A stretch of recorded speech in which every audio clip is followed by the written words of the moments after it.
Okay, this is our emergency care scenario 1D. So the patient presents with left shoulder pain following a fall and an outstretched hand. They have bruising, crepitus, and swelling in the area of the clavicle. First thing we're going to do is we're going to be checking the scene for safety, and we're going to be wearing the appropriate personal protective equipment. So in this case, it's just going to be gloves.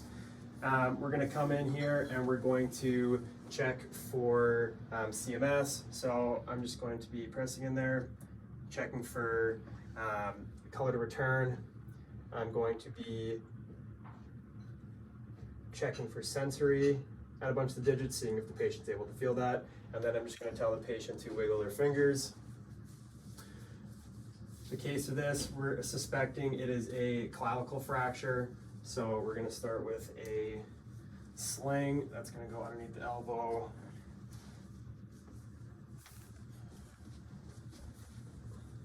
Tying it up at the back here.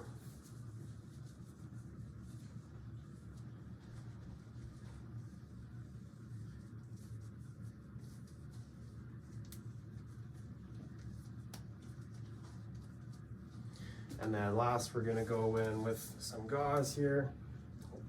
And we're going to wrap just to secure that spot there.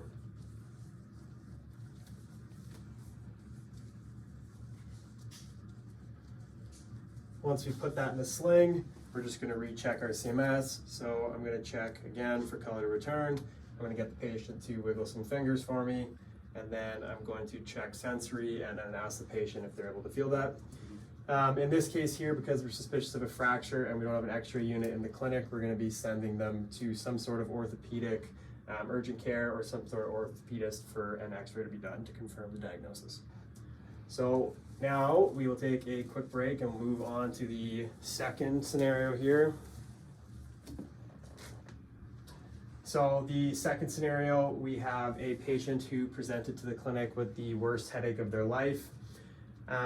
What we're going to do again is we're going to start with checking scene safety, and we're going to be wearing personal protective equipment that's needed. So again, in this case, we're just going to be wearing gloves. We're going to start this by calling 911 immediately because we're suspicious of a stroke in this case. Next, we're going to be performing vitals.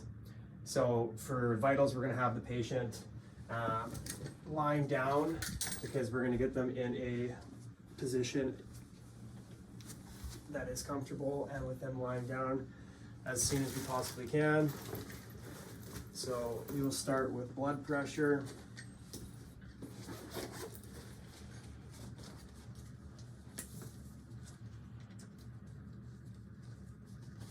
And then throughout the process of the patient being here, we're going to be monitoring vitals throughout just to check for any changes from the baseline results that we get at the beginning. So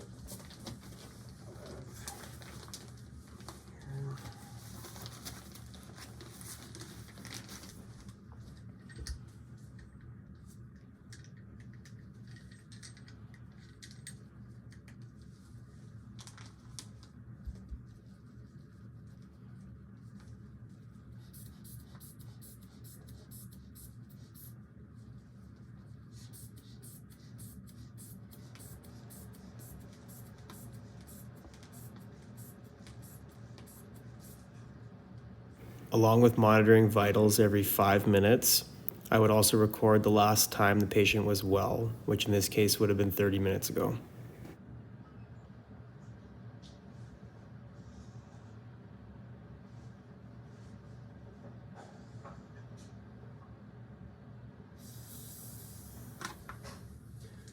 So once we have the values recorded for that, along with heart rate, respiration rate, and temperature, we can mark those down and then monitor those throughout the process.